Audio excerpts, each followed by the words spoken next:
got the nod. Good afternoon. Welcome to the Finance Committee meeting. I'm going to go ahead and call it to order at 2:30 p.m. Let's see, item number 1. Committee or public comments. Anyone? If there's no public comment, we have a committee comment. Okay, don't see anybody online, so please, committee, do comment. It's not on the agenda, but you'll recall board had asked staff to look into the state revolving fund with Aqua. At the board meeting, there was concern about the length of time it takes for the not only for the application process, but for completion of the project. So I believe, and Director Rotora confirmed, I did send out an email to let you know that I reached out to Aqua, to Chelsea Haynes, who's the regulatory relations manager for Aqua. Just so happens that Chelsea scheduled a Zoom meeting earlier this morning. Ty and I were on that, along with Chelsea and Nick Blair, who is on Chelsea's staff. During the call, I kind of reiterated what I had sent in the email, the concerns of the board. Chelsea indicated that she had a meeting with the state board and expressed some of the concerns that we had. As a result of the meeting, Nick Blair, again on Chelsea's staff, indicated that he would be looking at putting together one of the Aqua working groups to address the state revolving fund concerns, and looking to other member agencies for any concerns that they may have, adding them to our concerns, and then scheduling a meeting. So I don't know, Ty was on that call. If you have anything that you want to add. No, we just asked to be, kept in the loop on that and follow up with any questions, and if they have any, and just play our part in the working group that we can. Yeah, Ty was invited to participate in the working group once it's formed. Well, we can't be the only ones that are having a problem. I mean, it sounds like this is sort of rampant throughout the whole system. And it's great to have Aqua, I think, involved, because when we get to the point where we try to get our state legislators involved, Shannon and Vince? Yeah, involved, having that support will be real good. So we just got to figure out, what's the right time to get those other people involved. And I'm assuming we're laying the groundwork now. Did you have any feel for the schedule with regard to this working group? Because I guess my only concern is it's good to do it. We don't want it to be one of those things where we have meeting after meeting after meeting and no output. Oh, we don't have much control over that. Oh, Aqua's going to form the group. At this point, the group isn't even formed, so we need to find out what other agencies, to your point, have the similar concerns, and then put together that group and then schedule meetings. Okay, well, great. Are there any other comments? Nope. All right, then let's move on to fraud risk discussion. We have nothing to report. Glad to hear that. Let's talk about water sales and service policy manual next then, please. You have in your packet a clean copy of the water sales and service policy, which is ordinance 106 that was approved at the February 13th board meeting.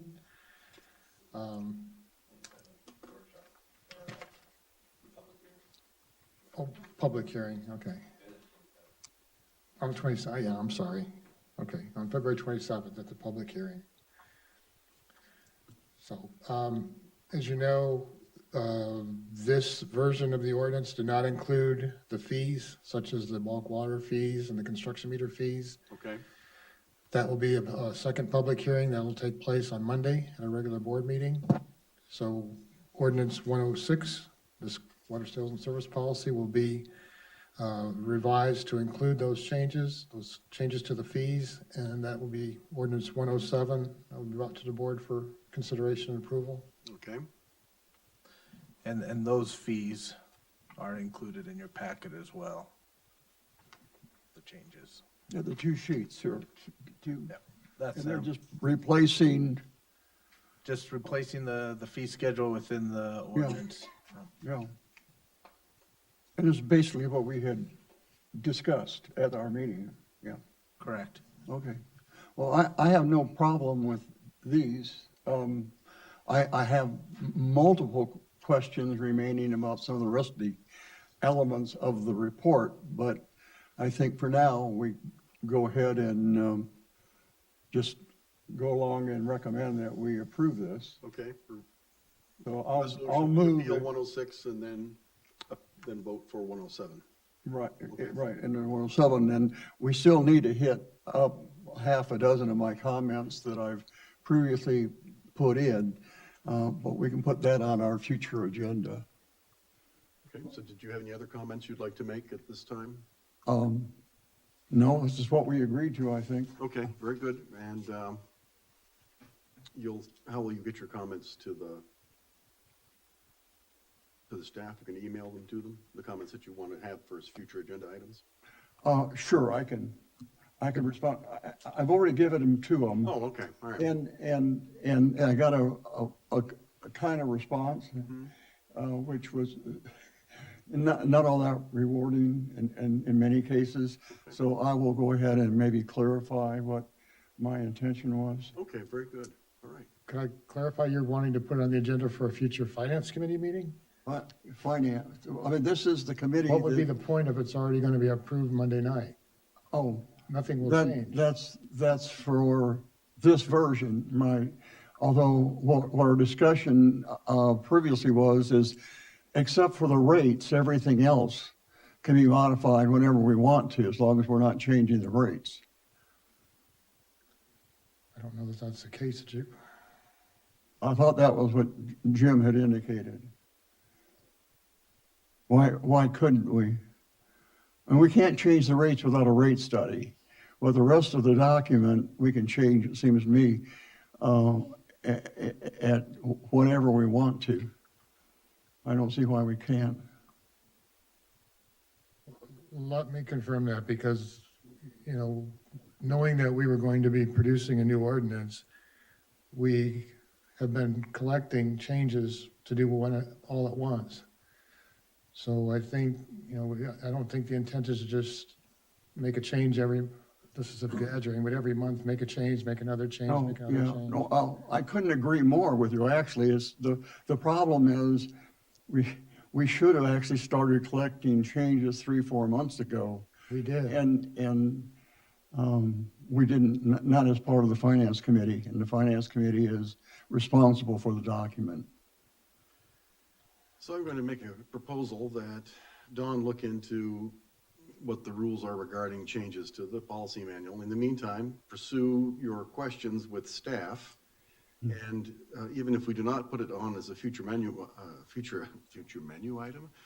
agenda item, then we can certainly hold those changes, if there are any, in reserve for the next policy manual update, which might result sooner than we think because of allocation changes from the Groundwater Authority. But we did respond to Director Torres' comments. I just think he doesn't necessarily agree with our responses. Yeah. Well, you actually didn't respond to 2 of them.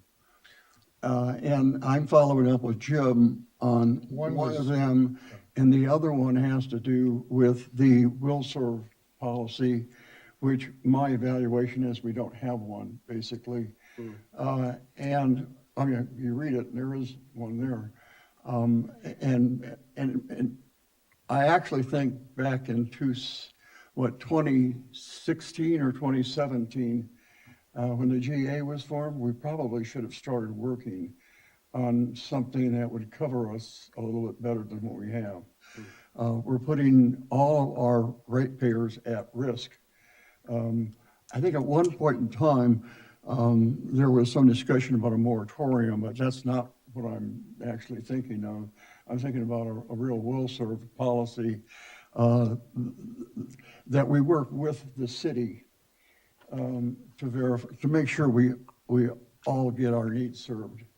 And right now, what we're doing is leaving ourselves wide open to a lot of risk. Okay, are there any other comments about water sales and service policy manual at this time? Hearing none? So Oh, that's go ahead. a recommendation for approval of Yes. those rates. Correct. Fees. Gotcha. Yeah, the sunsetting of however swiftly 106 and then the implementation of 107. Okay, got it, thanks. Okay. All right, very good. Let's move on to Ty's favorite topic, the financial statements. Yeah, okay, Preliminary, preliminary. right. Through February. We're coming in short on revenue still, like, as we knew we would be, that's why we were trying to get these new rates in place. So we got 10.3 in actual revenue, 10.3 million versus 11.2. So we're down a little more than last month, down about 50,000 on water, another 50,000 on water sales, and the 100,000 on GSA fees. Okay. So hopefully the new fees get in place and we can staunch that flow there. As far as expenditures, we're at 11.8 million versus a budget of 12.2, but we are 400,000 below what we anticipated. So we're short, not as short as we could have been, as we thought we might have been had the budget been fully utilized. Right, we're making up some of it, about half of that shortfall. And this is for the year, yes? So July through Okay, February, right. yep. So we're at a negative net of 1.4 million, which is 480,000 below where we anticipated being at this time. Okay, Good news is we have 4 months of the new rates, which should help a little. okay, well, I guess that's Well, something. but considering we haven't had only a 3% increase last July, we're really doing pretty well, it seems to me. I mean, in previous years, we've been at the same place. Not quite to this extent, but yeah, we have been. I think, These are the short months in revenue because Yeah. people aren't using water. right, well, this is the net position, right? Yeah, It's not the cash flow, so to me, it looks like we're about where we normally are for this time of year. Yeah. Maybe a little worse, but I guess the other thing that I want to clarify is we haven't made any change, have we, to what we had scheduled originally for a GA payment? We haven't, we're still basing everything on the baseline document that we were looking at 2-3 months ago.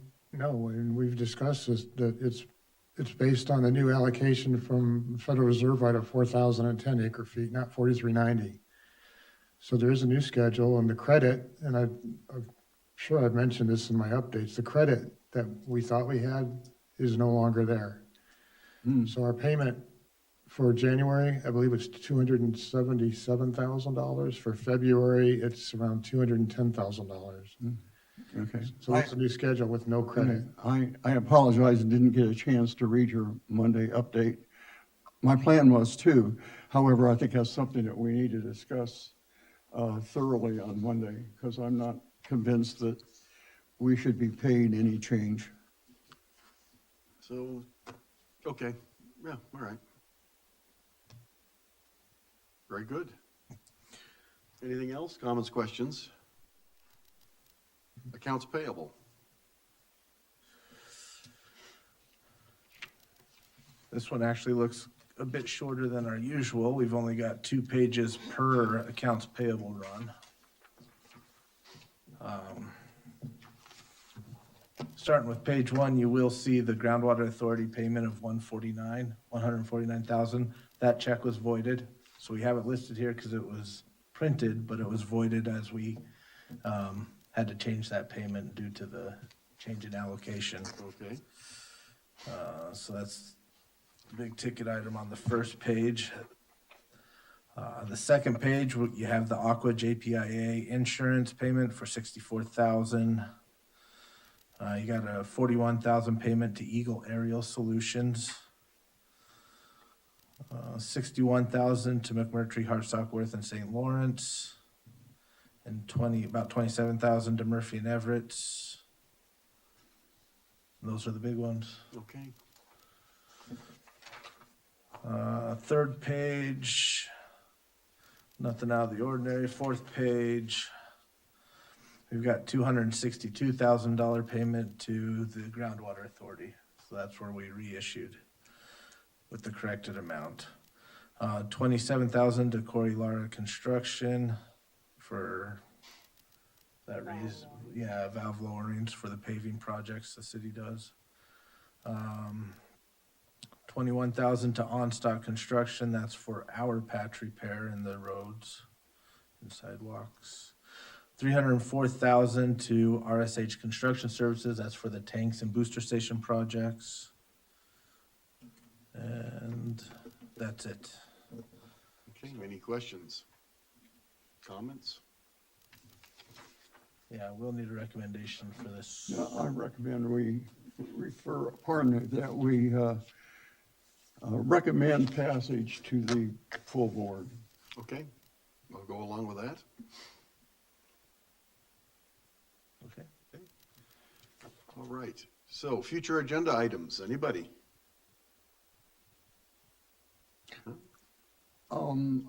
I had one question. Obviously, the big thing is getting the rest of the water sales policy thing reviewed. But in addition to that, Don put out a sheet of paper regarding residential service numbers a couple, 2-3 weeks ago. And it was monotonically decreasing from something over 12,000 down to 11,000. It never increased. It just totally decreased between 50 and 100 meters per month. And I was hoping that we could get an update on why that was, or at least have you, if you don't have an answer. Well, I don't know that I can fully explain it, but one explanation, that information comes from Springbrook. So my understanding is that, for example, apartment buildings or multifamily units, if somebody moves out during the month and somebody else moves in, that's counted as two. So again, I don't think that accounts for the entire trend that you see, but that is an issue to be aware of, that it's possible there's double counting Turnover. for residents, yeah. But there's less turnover. But there was never an increase. It was a constant I'm not explaining, decrease. I'm just explaining one of the factors that goes into Well, that number. And it turns out when you decrease, when you look at the total water, by the way, according to the sheet, it's strictly 3/4 inch meters. Correct. And when you decrease the number of meters from 12,000 down to 11,000, and you divide by the total consumption, obviously that impacts the unit consumption by quite a bit. You know, you're talking an 8 or 9% increase because of the number of decreased units. So I guess my feeling is we need to understand why those numbers look like that, or maybe not put out those numbers anymore, because they're confusing. Yeah, as I said, I can't explain right now that trend, but again, that is one factor, is a double counting of some meters, some addresses. But that's the information that comes out of Springbrook. When you just put the residential 3/4 inch meters in, we'll get a report that gives you those numbers of accounts, and will give you the consumption for that particular account. So Well, if it were a total of 100 or 200 decreased over the year, with them going up and down, and a decrease, I think, okay. But when out of 12,000, we reduce a whole 1,000, that's a big number. Yeah, we'll work on an accurate account. It's just how the database in Springbrook is set up. It doesn't, you have to massage it to give you the actual numbers that you're looking for. Some of the flags on the accounts are time sensitive. So let me propose of a future agenda item then, that you do look into that, and that you just put an item on the agenda to tell us where you are in it. And if you get an answer by then, because I'm kind of curious too. I understand it's, we're reporting what the data gives us. Got it. But it'd be interesting to know, because that might play into, future income levels for the district. Should in fact there be a lot of people renting U-Hauls and heading out of town. Well, people are leaving California, but I'm not so sure that's a I don't think it out 1,000 from here. local issue. Yeah, well, it also impacts our average single-family use, which is going to be, even though California has been lax on getting us any requirements, makes a big difference if we spread all the water we use over 12,000 units versus 11,000 units. It could take us from being close to being acceptable in the state's eyes to being, oh, So the other topic, probably not appropriate for the next meeting though, is have we gotten the outdoor allotment yet from Department of Water Resources? No. Okay. Gee, would you care to hazard a guess as to when that might be forthcoming? Well, it's supposed to go into effect January of 2024, so Okay. I hope sometime between now and then. That would be helpful if it were. So when they do release that information, I'd like to know how that is going to affect the water usage. Are we in the ballpark on average, or are we gonna have to see a reduction? Because that'll play into what kind of, water sales that we're gonna see. Obviously. Absolutely, absolutely. If I'm gonna, belabor the obvious. oh, Yeah. yeah. Yeah. Well, to belabor the obvious, I'm assuming that they are using those airplane flights and video to calculate our irrigable land and that kind of thing, and that's the data they're using to come up with the outdoor number? Yes, the data that was collected by Eagle Aerial through a contract with the state, that's the information that they're using to determine Okay. for each parcel how much is irrigable and irrigated, irrigable and not irrigated, and non-irrigable. Well, well, Got through that pretty well, didn't I? That was excellent. That was exceptional, sir. yeah, well, I think there are some ratepayers who believe that somehow those numbers are not just going to be used by us, but they're going to get flowed down to them as individuals in a residence and their map. And my understanding is that's not the case. It's a requirement placed on us, and it's our job to comply, and it's not something we're going to use directly to force anybody to do anything. Well, in a sense, you're correct, but with the Eagle Aerial Water View software that we've gotten, we will be able to see each parcel what the outdoor landscape budget is. Mm-hmm. And if you might recall, when Jasmine Malloy presented, she showed you, I think it was in the Tustin area, just as an example of something made up, it showed that you can actually manipulate the software to show areas where they're outside their outdoor landscape budget. Yeah. So we will have that information so that we can follow up with customers and hopefully, as I said, I think during the board meeting, try to reach out to them and encourage. Oh, Ways write that some they more can consume. letters, but I don't see any way we can use, with having to comply with Prop 218, we can't point at individuals and try to penalize them. No, we can't do that. We still have to comply with Prop 218. The intent is not to find individual parcels, as you know, it falls on the district as an overall. We're going to be given an overall budget. That's we have to- what I was been thinking Yes. all along, and I think there was some discussion, and at that one meeting when the lady was talking, where I think there were some individuals in the audience that got the impression that they were going to be picked on because now we could see their backyards or something. So we have a single meter on most of our residences, and that's for both indoor and outdoor usage. There's no way without forcing double meters on everybody to break those two up. So we're not going to go to people's houses and say, how many people are living here? Because, that's an extra, if you only got one person, that's 55-gallon drum of water. If you have two people, you get two 55-gallon drums. We're not going to do that. And if we ask them to self-report, and what happens if Stan comes over for dinner one night? Now there's three people in the residence. Does that get factored in as well? So it's not going to be, it's not for the board. The board, as far as I understand, does not have any intention to going after individual users. It would be totally unwieldy. It would be. It's bad enough the way it is. Mhm. Oh, and one other thing that I didn't mention, at our last meeting, I think, is trying to look at trying to look at the rate study process, try to figure out why it takes so long. I just can't believe that it should take a year and a half. If we've got a reasonable database, that we're really keeping track of the data as it comes in, it seems to me that we ought to be able to pull all that data out, combine it into useful files and do something in at minimum half the time that we did it this time. So I would like to. I'm not so sure that getting the data was the issue as so much as 5 different opinions about which way the data should be used. This is my opinion. Well, that's what I guess